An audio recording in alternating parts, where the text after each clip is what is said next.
ಹಾಂ ಪಕ್ಷ ಮಾಡಿದ್ರಾ? ಯಾರು ಮಾಡಿದ್ದು? ಎಲ್ಲಿ ಮಾಡಿದ್ರು? ಕ್ಲೀನ್ ಔಟ್ ಎಲ್ಲಿ ಮಾಡೋಕ್ಕಿದ್ರಿ? ಎಲ್ಲಿ ಹಾಕಿದಿರಿ ಅದನ್ನು? ಯಾರು ಹಾಕಕ್ಕೆ ಕೇಳಿದೆ ನಿಮ್ಗೆ ರೋಡ್ ಸೈಡ್ಗೆ? ಸೈಡಿಗೆ ತಗೋ, ಗಾಡಿ ತಗೋ, ಸೈಡಿಗೆ ತಗೋ ಹೇಳ್ತೀನಿ ನಾನು. ಹುಡುಗರು ಹಾಕಿದ್ರೆ 1000 ಹಾಕಿದ್ರೆ ಅದೇನು ದಿನ ಒಬ್ಬನಿಗೆ ಪೂಜೆ ಮಾಡಿ ಹೇಳ್ಬೇಕು ಅವನಿಗೆ. ಜ್ಞಾನ ಇರೋಕ್ಕಿಲ್ಲ ನೀವು ಮಾಡಿದವ್ರಿಗೆ. ಅದು ಪುರಸಭೆ ಗಾಡಿ ಬರೋಕ್ಕಿಲ್ವ ಇಲ್ಲಿ? ಈಗಲೇ ತಗೊಂಡು ಹೋಗ್ಬೇಕು. ಇಲ್ಲ ಅಂದ್ರೆ ನಾನು ಪೆನಾಲ್ಟಿ ಹಾಕಿಸ್ತೀನಿ. ನಾನು ಅಲ್ಲಿ ನೋಡಿದ್ರೆ ರೋಡಿಗೆಲ್ಲ ಎಳೆದ್ಬಿಟ್ಟು ಬಿಸಾಕವ ಇಲ್ಲಿ. ಅದು ಈಗಲೇ ನಾ ಕೆಲಸ ಮಾಡೋದು. ಅದಕ್ಕೆ ನಾನು ಗುಡಿಕೊಂಡು ಅಲ್ಲಿಗೆ ಹೋಗಿದ್ದೀನಿ. ನಿಮ್ಮ ಅಂಗಡಿ ಹತ್ತಿರ ಬಾಕ್ಲಾಕಿತ್ತು. ನಾನು ಈಗ ರೋಡಲ್ಲಿ ನೋಡ್ಕೊಂಡಿದ್ದೀನಿ. ಯಾಕಂದರೆ ಮೊನ್ನೆ ಒಬ್ಬ ಗಾಂಜೆ ಹೊಡಿದ್ರೆ ಅವ್ರಿಗೆ 400 ರೂಪಾಯಿ ಪೆನಾಲ್ಟಿ ಹಾಕ್ಸಿದ್ದೀನಿ.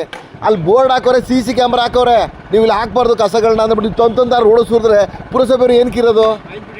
ಇವಾಗ ಕ್ಲೀನ್ ಮಾಡಿ ಇವಾಗಲೇ ಮಾಡಿಸ್ಬೇಕ್ತೀನಿ. ಇಲ್ಲ ನಾನು ಪುರಸಭೆ ಕರೆಸ್ತೀನಿ. ನಾನು ಅಲ್ಲಿಗೆ ಇವಾಗಲೇ ಮಾಡ್ಸೋ ಕೆಲಸನ. ಈ ವಟಾರದಲ್ಲಿ ಯಾರಾದರೂ ಚಿಕನ್ನು ಮಟನ್ ತೊಗೊಂಡೋದ್ರೆ ಒಂಚೂರು ತಿಳಿಸಿ. ಸುಮ್ಮನೆ ಅಲ್ಲದೆ ಇಲ್ಲಾಂದ್ರೆ ಹೇಳಿ ಅವ್ರಿಗೆ, ನೋಡ್ರಪ್ಪ ನೀವು ಕಸನ ಏನು ಊಟ ಮಾಡ್ತೀರಿ ಎಲೆಗಳನ್ನ ಇಲ್ಲಿ ರೋಡಲ್ಲಿ ಬಿಸಾಕ್ಬಾರ್ದು. ಕ್ಯಾಮ್ರಾ ಹಾಕಿದರೆ ತಗೊಂಡು ಪುರಸಭೆ ಗಾಡಿಗೆ ಹಾಕಿ, ಇಲ್ಲ ಅವರೇ ಬಂದು ತುಂಬ್ಕೊಂಡು ಹೋಗ್ತಾರೆ ಹೇಳಿ ಅಂತ ಹೇಳಿ. ಒಂದು ವೇಳೆ ಹಂಗೆ ಒಂದು ವೇಳೆ ನಿಮ್ಮ ಮಾತು ಅವ್ರಿಗೆ ಕೇಳಿಲ್ಲ ಅಂತ ಹೇಳಿದ್ರೆ ಸುಮ್ಮನೆ ಮಾಹಿತಿ ಕೊಡಿ ಸಾಕು. ಮಿಕ್ಕಿ ನಾನು ನೋಡ್ಕೊತೀನಿ. ಏನು ಗೊತ್ತಾ, ಅಲ್ಲಿ ನಿಮ್ಮಲ್ಲಿ ಯಾರೋ ಚಿಕನ್ ಮಟನ್ ತೊಗೊಳಕ್ಕೆ ಬಂದಾಗ ಅವ್ರಿಗೆ ಹೇಳಿ ಒಂದು ಸಲ, ನೋಡ್ರ ನೀವು ಅಲ್ಲಿ ರೋಡಲ್ಲೆಲ್ಲ ತಂದು ಕಸ ಹಾಕ್ಬೇಡಿ. ಅಲ್ಲೆಲ್ಲ ತಗೊಂಡು ಪುರಸಭೆ ಗಾಡಿ ಬರ್ತಿಲ್ಲ, ಅವ್ರು ಫೋನ್ ಮಾಡಿ ಬರ್ತದೆ. ತಂದು ಹಾಕಪ್ಪ. ಅವ್ರ ಮನೆಗೆ ಹೇಳಿ ಬಂದಿದ್ದೀನಿ ನಾನು, ಇಲ್ಲಿ ಮನೆ ಒಂದು ಟ್ಯಾಂಕ್ ಮಾಡಲ್ಲ. ಅದಕ್ಕೆ ನೀವು ಒಂದು ವೇಳೆ ನಿಮ್ಮ ಮಾತು ಕೇಳಿಲ್ಲ ಅಂದರೆ ಸುಮ್ಮನೆ ನೋಡ್ಕೊಳ್ಳಿ. ಆಮೇಲೆ ನಾನು ವಿಚಾರಿಸ್ಕೊತೀನಿ ನಾನು ಅವ್ರನ್ನ. ನೋಡಿ ಇಷ್ಟದವರೆಗೆ ನಾನು ಬಂದು ಹುಡುಕಿ ನನಗೆ ಯಾರು ಬಿಸಾಕಿರೋದು ಏನು ನಮ್ಮ ಜನಗಳಿಗೆ ಸ್ವಲ್ಪ ತಿಳುವಳಿಕೆ ಇಲ್ಲ. ನಾನು ಅಷ್ಟೊಂದು ಹೇಳ್ತೀನಿ, ಅಷ್ಟೊಂದು ನೋಡ್ಕೊಳ್ತಾ ಇರ್ತೀನಿ. ಆದರೂ ನೋಡಿ ನೆನ್ನೇನೋ ಅವ್ರ ಮನೆ ಫಂಕ್ಷನ್ ಇತ್ತಂತೆ, ಚೆನ್ನಾಗಿ ತಿಂದರು ಉಂಡ್ರು ಎಲ್ಲ ಅಂತ ಅಂದ್ಬಿಟ್ಟು ಇಲ್ಲಿ ರೋಡಿಗೆ ಬಿಸಾಕ್ಬಿಟ್ಟು ಹೋದರು. ಯಾರು ತಂದೆ ಮನೆ ಆಸ್ತಿ ಇದು? ಅದಕ್ಕೆ ಪುರಸಭೆಯವ್ರಿಗೆ ಹೇಳ್ತಾ ಇದ್ದೀನಿ, ಇದನ್ನು ಯಾರು ತಂದು ಹಾಕಿರೋ ಅಂತೇಳಿ ಪತ್ತೆ ಹಚ್ಚಿದ್ದೀನಿ ನಾನು.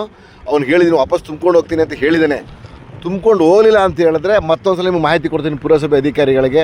ನಮ್ಮ ಪಾಪ ಪೌರ ಕಾರ್ಮಿಕರು ಎಷ್ಟೊಂದು ಕೆಲಸ ಮಾಡ್ತಾರೆ. ಅವ್ರ ಗಾಡಿ ಪೌರ ಕಾರ್ಮಿಕರು ಪುರಸಭೆ ಗಾಡಿ ಮನೆ ಮುಂಭಾಗ ಬರ್ತದೆ, ಅದಕ್ಕೆ ಮೂಟೆ ಕಟ್ಟಿ ಹಾಕ್ಬಿಟ್ರೆ ಮುಗಿದೋಯ್ತಲ್ವ. ನಮ್ಮ CO ಸಾಹೇಬರು ಮೋಹನ್ ಸಾಹೇಬ್ರಿಗೆ ತಿಳಿಸ್ತೀನಿ, ದಯಮಾಡಿ ಈ ಥರದವ್ರು ಏನಾದ್ರೂ ಅವ್ರಿಗೆ ಎತ್ತೀನಿ ಅಂತ ಹೇಳಿದರೆ ಕಸವನ್ನು ಎತ್ತಲಿಲ್ಲ ಅಂತ ಹೇಳಿದ್ರೆ ಅಂಥವ್ರಿಗೆ ಪೆನಾಲ್ಟಿ ಹಾಕೋ ವ್ಯವಸ್ಥೆ ಮಾಡಿಸಿ ಸರ್. ದಯಮಾಡಿ ನೀವು ಇರೋ ಗಂಟ ಪಿರಿಯಾಪಟ್ಟಣ ಸ್ವಚ್ಛತೆಯಾಗಿರುತ್ತೆ, ಫಸ್ಟ್ ಕ್ಲಾಸ್ ಆಗಿರುತ್ತೆ ಅಂತ ಅನ್ಕೊಂಡಿದ್ದೆ. ಆದರೂ ಇಲ್ಲಿ ಕಣ್ಣು ಮರೆಯಾಗಿ ಈ ಥರ ತಂದಾಕಿರ್ತಾರೆ. ಅದರಲ್ಲೂ ಕೂಡ ಹೊಸ್ದಾಗಿ ಮಹಿಳಾ ಮಣಿಗಳನ್ನ ನೀವೇನೋ ಸೇರ್ಪಡೆ ಮಾಡ್ಕೊಂಡಿದ್ದೀರಿ, ಟೆಂಪ್ರರಿ ತಗೊಂಡಿದ್ರೆ ಏನೋ ಗೊತ್ತಿಲ್ಲ. ಅವರು ಕೂಡ ತುಂಬ ಕಷ್ಟಪಡ್ತಿದ್ದಾರೆ.